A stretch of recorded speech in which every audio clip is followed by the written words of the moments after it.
the most cost-effective approach to building a high-speed rail system? That's my first question. And the second question, which we certainly have alluded to, is does the approach reflected in the 2012 draft business plan comport with the requirements and limitations set forth in Prop 1A?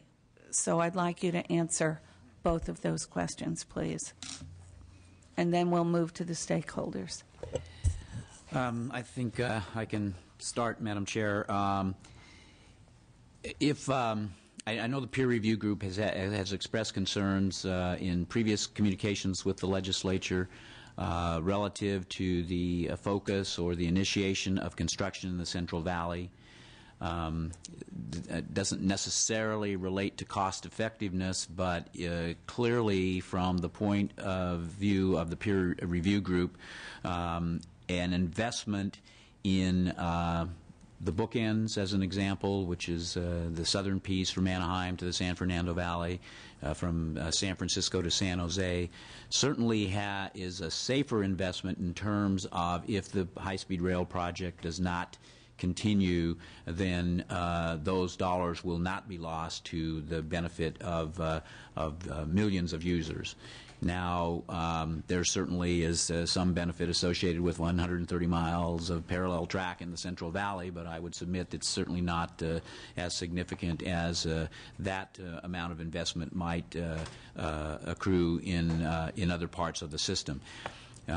Personally, if I were looking at the most cost-effective way to build this system, I would be looking for a way to invest in the piece between Bakersfield and the San Fernando Valley. Providing that connection gives you the start of a system that connects the north to the south. So those would be my comments with respect to the cost-effective approach to building the system. Does the approach reflected in the 2012 draft business plan comport with the requirements and limitations set forth in Proposition 1A? We're going to have a lot of comments on that. Again, my sense from seeing the input that I've received to date from members of the peer review group is that while they're going to have questions on ridership, they're going to have questions on operating costs and a lot of the issues that you have raised, and those questions will be asked in our response to you.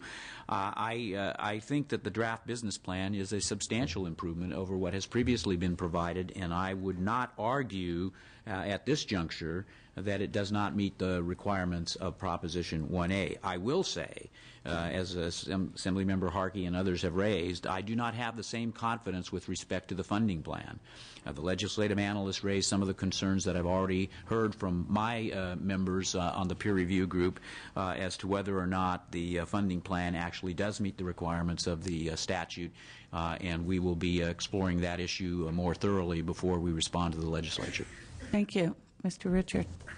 Thank you, Madam Chair, and thank you for the opportunity to appear today. I would say on the first question, I came onto the authority as somewhat of a skeptic of the idea of starting in the Central Valley. A lot of us have heard the train to nowhere moniker and so forth. I actually now support it, although Mr. Kempton raises some very good points. You got to start somewhere. I do think that there are several advantages to starting in the Central Valley. We get the most track per mile, the most track mile per dollar for starting in the Central Valley than for starting anyplace else.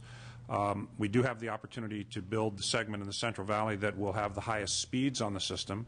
Ultimately, the trains would have to be tested on at those speeds, and so we might as well get that. The Central Valley is growing very, very quickly. I mean, all parts of the state are growing quickly, but the Central Valley proportionally is growing very quickly, and so the opportunity to secure right-of-way at this point in the Central Valley is something that's very useful to us.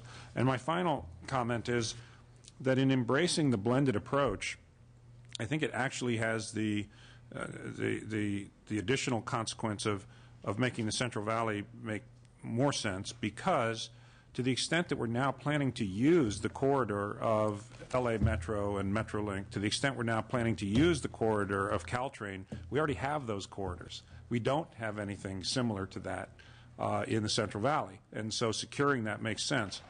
Mr. Kempton's right. The biggest rail gap in the state is between Bakersfield and San Fernando Valley, and we need to look at that.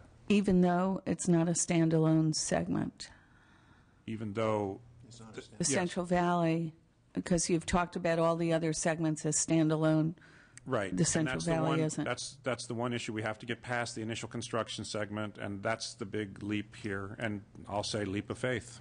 On the second question, I think I tried to address it earlier, which is that I'm somewhat limited in being able to answer, except to say, yes, of course, we think we're in compliance with the law. Thank you. Thank you. Mr. Rossi? I would just echo both Will and Dan's points on as concerns the first question and as concerns the second question. I, of course, believe that given what I've heard from counsel, that we're fine on the 1A issue, both 1A and the funding. Thank you. Thank you. With respect to the first question, as not being engineers, we're not really able to independently assess the cost-effectiveness argument, although we are going to be looking into the numbers. They appear to be able to build an awful lot of track for $6 billion, so it is relatively cheaper per mile, according to the business plan, than other segments. And the funding, with respect to meeting the statutory requirements, the business plan certainly meets most of the statutory requirements. Where there's issues of unclarity or concern, they're relatively minor and they can be addressed. With respect to the funding plan, as we've mentioned, it does not appear to us to fully meet the requirements just based on the issues that we raised earlier. Thank you. Well, I want to thank, were you going to say something, Mr. Richard?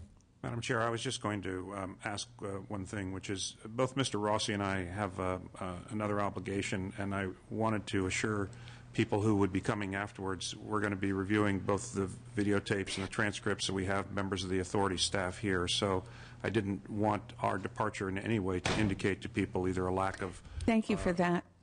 commitment to their issues. So. Well, I appreciate all of you being here, appreciate your responses. I'm sure we will have more questions for you in the future, but I'm glad we had an opportunity to ask you these questions publicly. And now, as you excuse yourselves, we're going to have a response from stakeholders.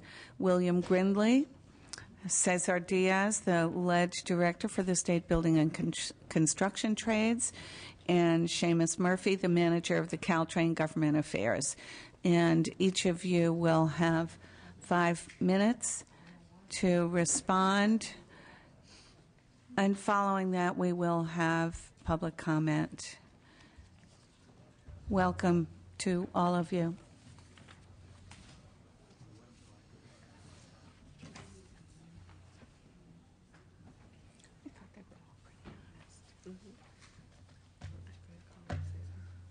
Cesar, are you ready to start? Okay.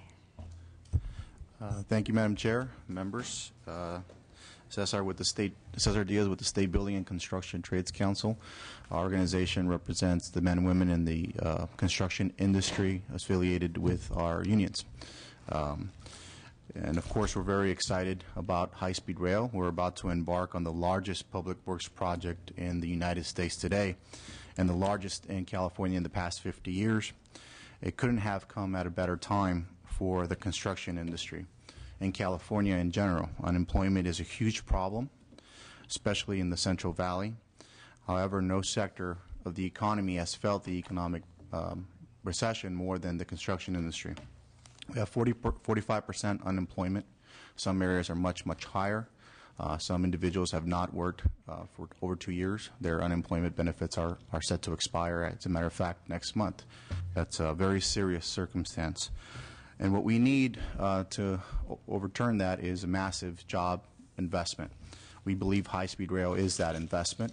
The voters supported that. Over almost 7 million voters support high-speed rail in 2008. So why did they do that? Why do we need this project? We have a population of 50 million by 2035 and a transportation system that can't meet their needs.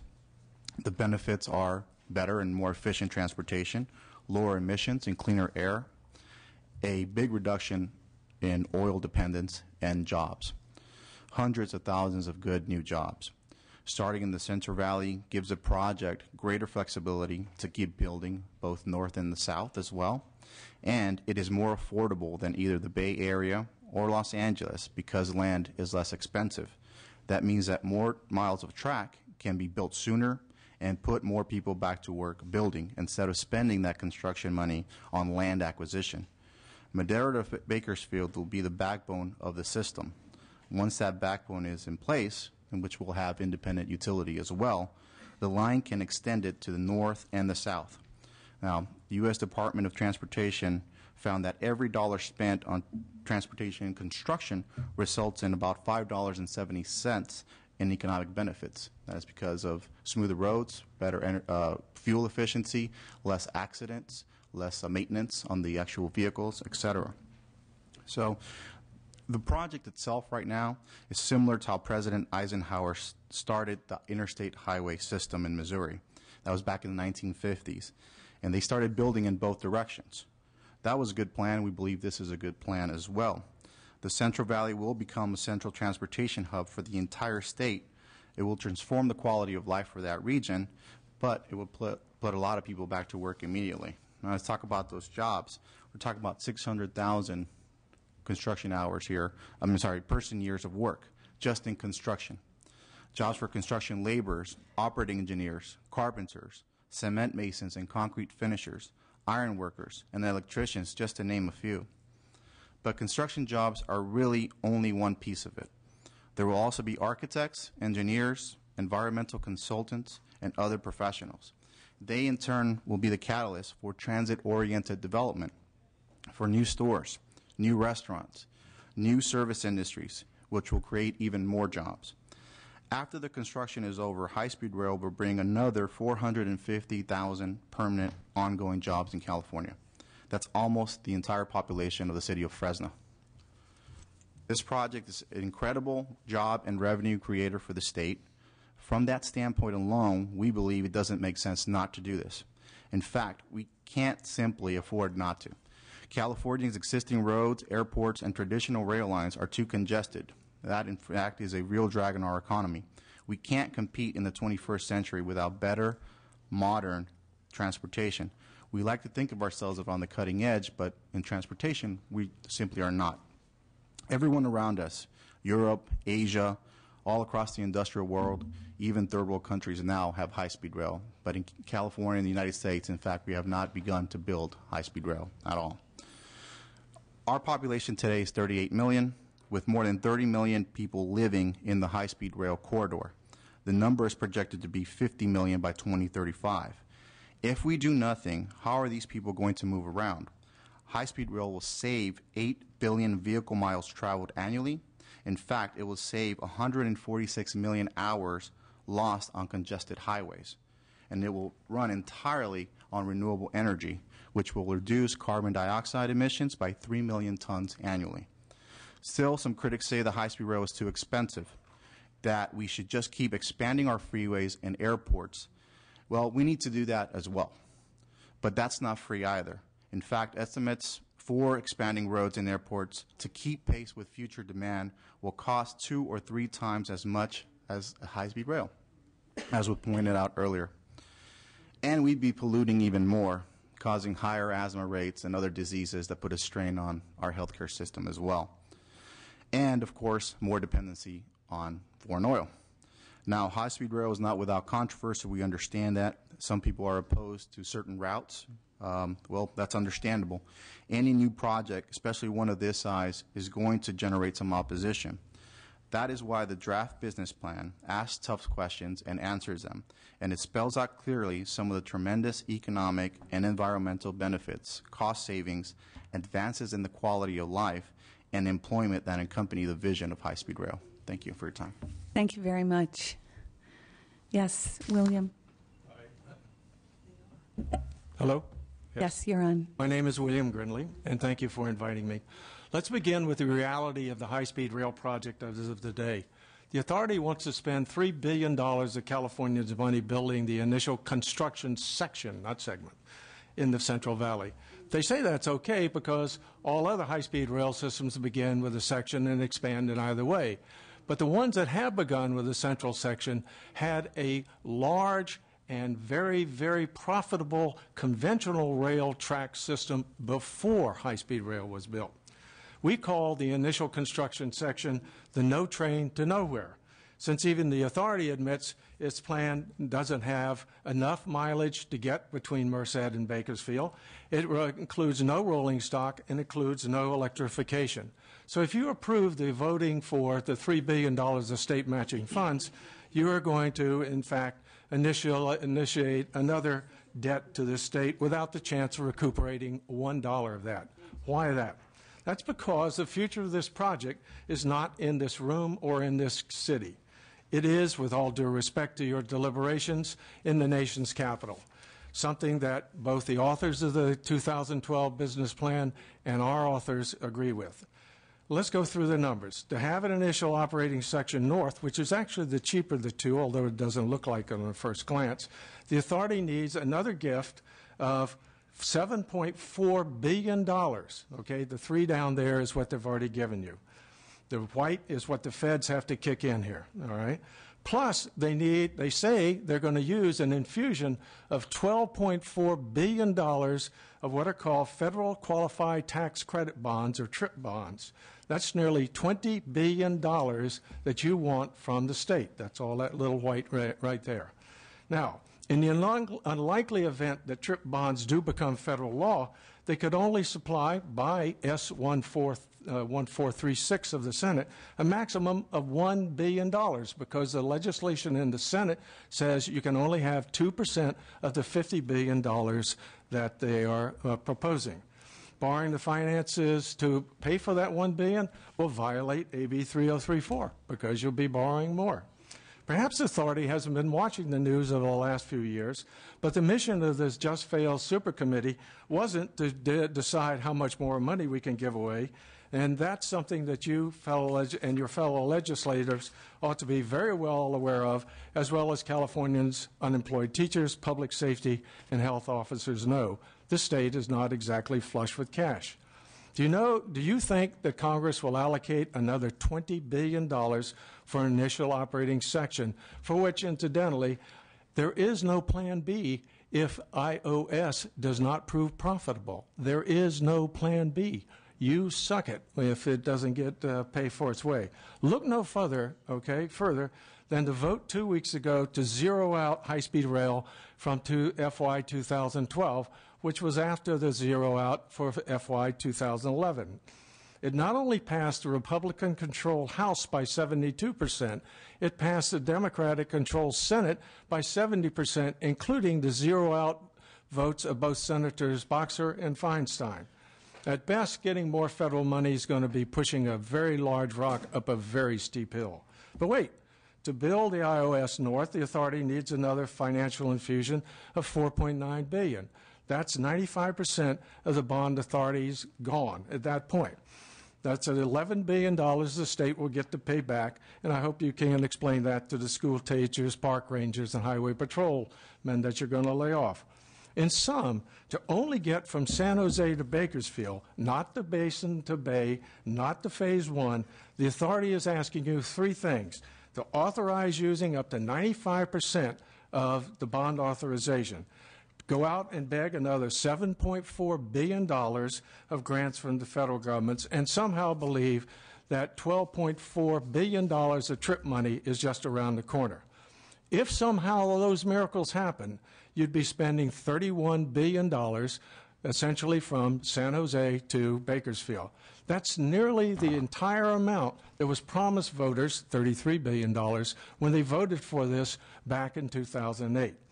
The rush to grab federal grants, free money to them, produced not only poor planning and community outrage, but has seriously damaged the credible financial plans that are now proposed. Building the no train to nowhere has not only become the laughingstock of this nation, it will be a waste of state and federal money if built. To think the deficit-ridden federal government is going to pony up another $20 billion for an unproven initial operating section borders on fantasy. In conclusion, the authority has already spent over $500 million on this project and is asking you to find another $31 billion to just might be able to prove a profitable proof of concept. And again, there is no plan B if it doesn't fund. Think of that $500 million you already spent. That would have paid the tuition and fees of 10,000 students at UC Berkeley for 4 years. If one of those students had gone to Silicon Valley and started a great company, that company would employ many, many more people than this project ever will. Thank you very much. Thank you, Mr. Grindley. Mr. Murphy. Thank you, Madam Chair, committee members. Seamus Murphy with Caltrain. Thanks for the opportunity to participate today. Caltrain's been working closely with the authority since the... Caltrain's been working closely with the authority since the Peninsula Corridor was selected as the preferred route for high-speed rail between San Francisco and San Jose. We began assessing the viability of blended commuter and high-speed rail operations on our corridor after a group of Peninsula legislators suggested that the project could control costs and minimize impacts on surrounding communities by maximizing the shared use of Caltrain's existing infrastructure and track configuration. We're primarily a true track system. This would be different from constructing a new fully grade separated 4-track system. So far, our analysis demonstrates that this blended system concept is operationally viable, and we're pleased to see that the new business plan embraces the concept. We're also pleased to see that the plan reinforces the need to invest in early incremental improvements along existing commuter and intercity rail corridors. As the business plan states, these early investments will provide 2 levels of benefit. First, for high-speed rail, these upgrades will not only enhance the connectivity of the broader Bay Area region with initial high-speed rail operations, they will also help prepare the corridor for the eventual operation of a blended system that supports direct high-speed rail service to downtown San Francisco on shared tracks with Caltrain. For current and future Caltrain riders, upgrades that support blended high-speed rail service will also help advance Caltrain plans to operate electrified commuter rail service on the peninsula. These are improvements that Caltrain desperately needs. We currently provide over 44,000 daily riders with a way to get to and from work without having to rely on cars and congested freeways. We've seen significant ridership increases over the last year, but our current diesel operations are limited to 5 trains per hour during the peak commute period. Under those limitations, it will be impossible for us to accommodate rapidly growing ridership demand and future job and population growth in the region. Also, unlike the world's high-speed rail systems, local transit agencies generally cannot operate without subsidies. Caltrain's no exception. Without a dedicated source of revenue, we struggle every year to piece together funding that will support our current operations. Electrification of the corridor to support blended commuter and high-speed rail service would have significant and immediate independent utility for Caltrain by helping to address both the capacity issue and the funding issue. Electric trains can be operated at a lower cost than diesel trains, and because of superior acceleration and deceleration capabilities, we will be able to add capacity and provide faster, more frequent, more reliable service to more riders. And since we'll be adding riders and revenue without increasing operating costs, we'll be reducing the operating subsidy to a more manageable level for our agency and our member agencies. Of course, we're still at the very beginning of this process. The potential is there for a blended system to control costs and minimize community impacts and build consensus for the project in the Bay Area. But before that potential can be realized, we need to conduct a thorough community-based planning process and ensure that the project is built to address concerns from surrounding communities. We think the business plan's incorporation of the blended system concept is a good indication from the authority that they have a willingness to listen to those community concerns, and we're looking forward to working with the authority to restart design and engineering activities on the peninsula to certify an environmental document that will benefit high-speed rail and the Caltrain system and put us in a position to compete for funds as they become available. Thank you. Thank you. Thanks to all of you. We are going to move on to public comment. Thank you for your responses. And can I have people come up to the microphone so I know how many people we're talking about?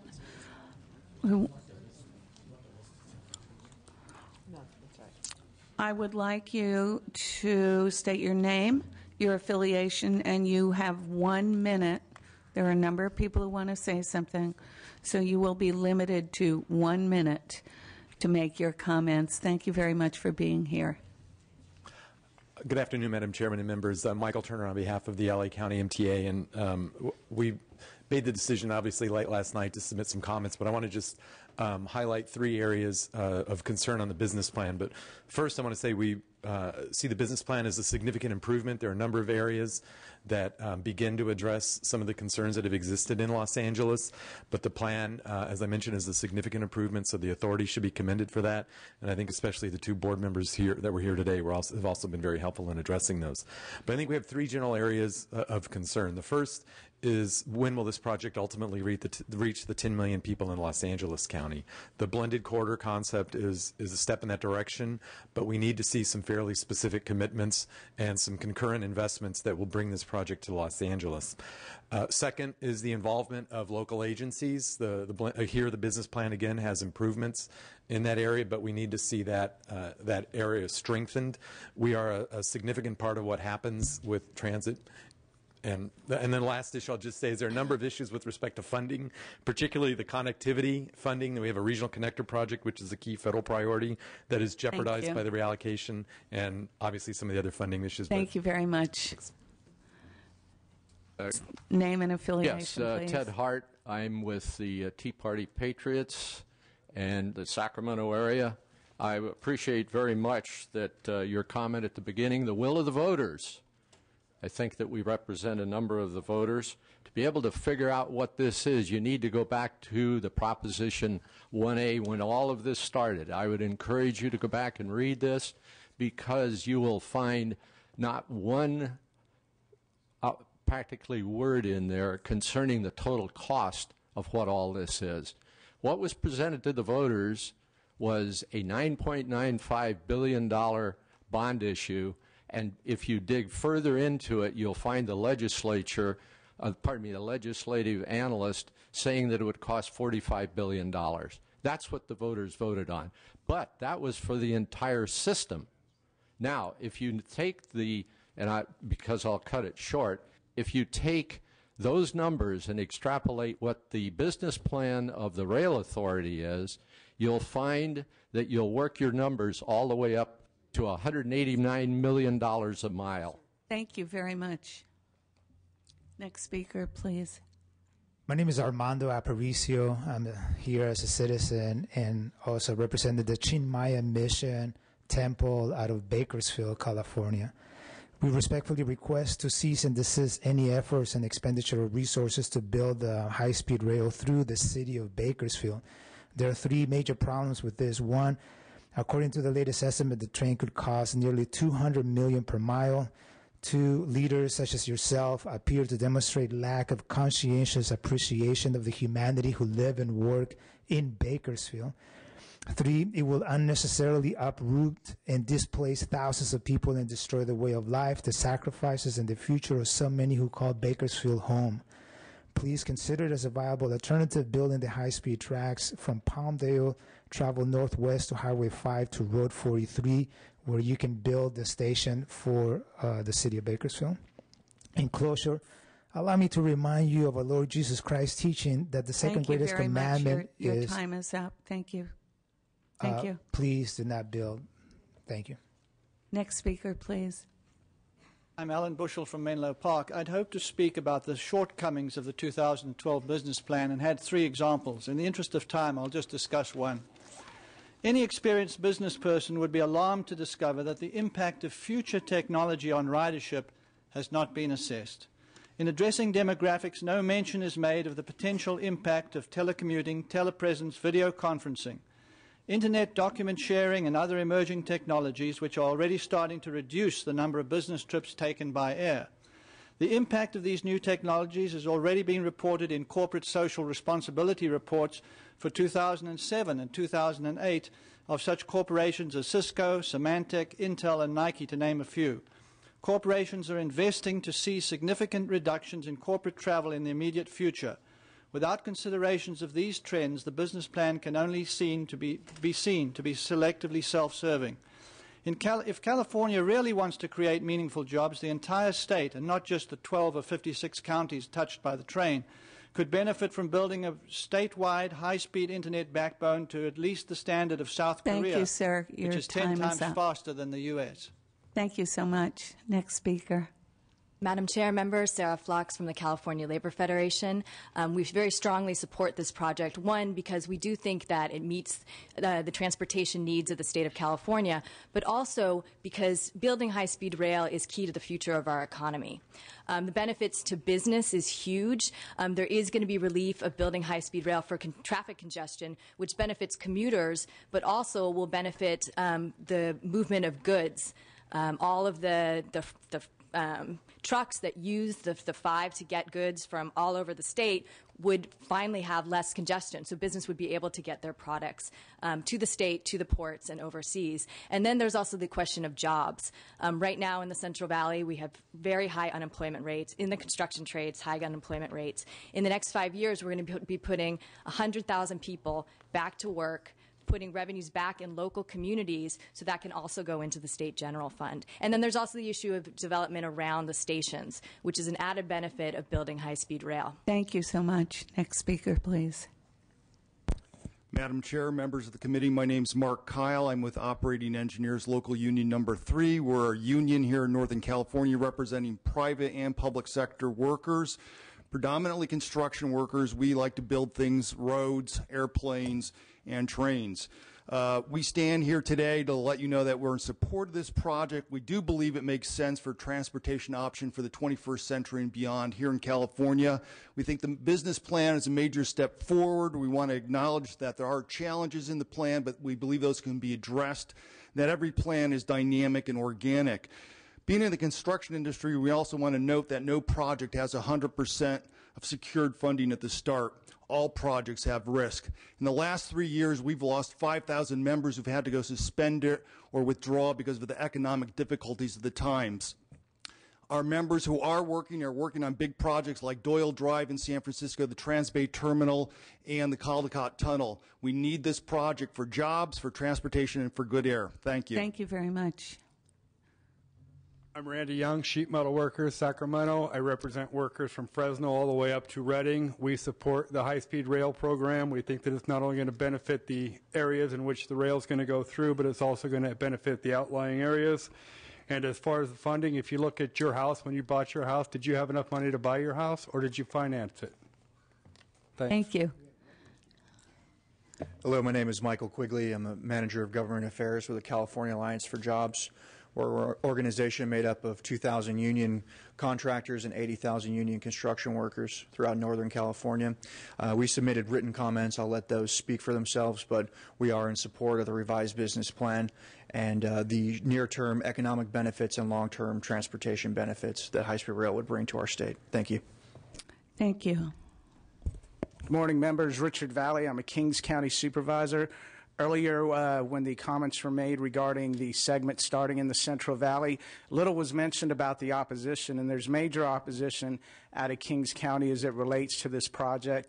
You know, we're talking the loss of homes, farms, dairies, jobs. You know, how do we bring more jobs at the sake of losing jobs? And so you'll hear from other folks who have made this trip this morning to come to let you know about the opposition that exists, and we're here to ask that you please demand that the High-Speed Rail Authority work with us on these issues. We've reached out to the authority board as a county official time and time again. They're not working with us. We'd ask that they come work to make decisions with us and not for us, and please, will you demand that they do exactly that? Thank you for your time. Thank you. Next speaker, please. Thank you. My name is Aaron Fukuda. I represent Citizens for California High-Speed Rail Accountability. I heard a speaker say that this is a business plan is a leap forward. I say it's a leap upwards with your pom-poms high in the air, and we just grabbed a higher number, except that they reported that the higher number is 98.5. Unfortunately, on page 8-2 of the business plan, they actually identify a higher cost of $117.6 billion. They conveniently left out $19.1 billion. I have a written statement to give to you, so I won't cover most of my topics. I just wanted to note that as we all just celebrated Thanksgiving, a time of coming together and sharing memories with family and friends, it struck home to me that many of the people that I've met over the last year may be asked to leave their homes improperly before next year. I'm sorry. As many may not see this as an issue, we're arrogantly greeted by the authority who basically says, you're going to get fair market value. Fair market value pays for materialistic things. It doesn't pay for your memories. This is coupled with the treatment the authority Sir, I'm sorry, showed us. it's a minute. Okay. A minute has passed. Thank you very much. I'm Beverly Rodriguez from Kings County, and I want to represent ridership. I use the Amtrak. It's $96, and that's from Hanford to Union Station, and then I buy the Metrolink ticket. So between the two, that's about once a month that I'll do this, and we're about middle road, middle income, and I have to couple that with the comparison of driving. I could afford the once-a-month trip. The driving certainly is cheaper. But the road is getting treacherous if you've driven from top of the Grapevine and you've hit the bumps coming and going. So that's what my concern is the $95 I pay, and or if I drive the road. Right. Thank you very much. Hi, I'm Glenda Dwyer from Kings County. I represent Kings County Tea Party. I want to thank you for the board this morning. I thought your questions were really refreshing and honest. The federal government spends or borrows 40 cents on every dollar it spends nowadays. I pay federal income taxes, as all of us do. I'm sure the state of California is not too far behind that. I've listened today on the debt. We can't incur any more debt. What the voters voted for in 2008 was $33 billion. We voted for 800 miles of track. We voted for down the corridors. We voted for non-subsidies. I think we've been duped. I would hope that you would find in your hearts personal responsibility not to allow this project to go through. It's a bait and switch, and it's just going to cost us taxpayers who cannot afford it any more money. Thank you very much. Thank you very much. Thanks for your testimony. Madam Chair, members of the committee, Shane Gussman on behalf of the California Teamsters Public Affairs Council and the California Conference of Machinists. All of our members are strong supporters of this project. They have been from the very beginning. This is about jobs. We heard about people losing their houses. Well, our members are losing their houses because the jobs just aren't there. And particularly in economically depressed areas like the Central Valley, we desperately need the jobs. This project isn't an either-or project. We need this project, and we need the other ones like the BART extensions and all that other stuff. We need them all, and we strongly support the project. And thank you for having this hearing. Thank you. Sandy Newbern from the Central Valley Tea Party from Hanford. Well, we need all this. We need, but the problem is we don't have the money. We just need to wake up to the fact that you don't overspend. The federal government's doing that. They're not going to have the money to fund this thing. What are they going to do, write us a check that's going to bounce? That's ridiculous. If they build this, the Central Valley makes the least amount of sense to build first anyway. They build that thing, the only thing that's going to roll down those tracks is going to be tumbleweeds. And that thing is going to be left there for a giant scar on the land that's going to forever desecrate our area, just like the mounds are up in the gold country, where they went in and they dredged. You had a bunch of greedy people that took out all the gold, and they walked off, and they just left that mess. And that's what we're going to have in the Central Valley. Thank you. Thank you. Next speaker, please. Madam Chair and committee, I'm Bill DeCary, a 37-year resident of Bakersfield. I'm with a grassroots group called Save Bakersfield Committee. I have two issues with high-speed rail. One is destruction. In Bakersfield, it destroys 239 homes, 282 businesses, affecting 1,352 jobs. It destroys up to 8 churches and 160 new low-cost housing units. I could go on and on. In the San Joaquin Valley, it destroys some of the best farmland in our country. Number two is cost. We taxpayers simply cannot afford it. Not the federal government, and certainly not the state of California. The High-Speed Rail Authority's business plan is 230 pages of hype and hope. Frankly, as we've heard here today, the authority doesn't know what the system is going to cost. High-speed rail bonds should not be authorized by the legislature. Any bonding capacity needs to be reserved for needed projects with known outcomes, such as water delivery, levee repair, and things like that. And these will provide the needed construction jobs. Thank you very much, sir. I respectfully request High-Speed Rail Authority be dissolved. Thank you. Madam Chair and members, Tim Schott on behalf of the San Francisco Bay Area Rapid Transit District. BART is appreciative of the new business plan and very much looks forward to working with the authority, with the CTC, and with you, in particular to try to see if we can't get the $950 million for improvements to existing transit facilities moving as quickly as possible. We've all got projects that have jobs that are ready to go now. They're key links to the high-speed rail system, and we look forward to working with you on it. Thank you very much. Thank you. Next speaker. I'm Frank Oliver from Kings County. I appreciate all the thoughtful insight and questions and thought preparation that has gone into this panel. I've enjoyed the questions that were asked. I've enjoyed listening to the answers of the people who were speaking. Problem is, most of the people here understand that the money isn't there. Without going into further detail, I'll skip to the next issue. 30 days ago, the High-Speed Rail Authority was telling you that this project would cost much less and be done differently. Why are we giving them money now when they've misrepresented things for 3 years? Thank you. Thank you. Next speaker. Kathy Hamilton from Community Coalition on High-Speed Rail. I wanted to say that I have a checklist for you that I'm going to leave, and I'd like you to read the business plan and check off the items and see if it fits the bill. The question is, are you going to fund or not fund? That's the question you're faced with. Does the business plan meet the test? Because it's an expensive plan does not mean it's right or accurate. In fact, Mr. Fladberg from Mega Project fame has said that most rail projects go 2/3 over their cost, and we haven't put a shovel in the ground. It is your responsibility, particularly Democrats, to do the right thing. You'll be under a lot of pressure to do the wrong thing.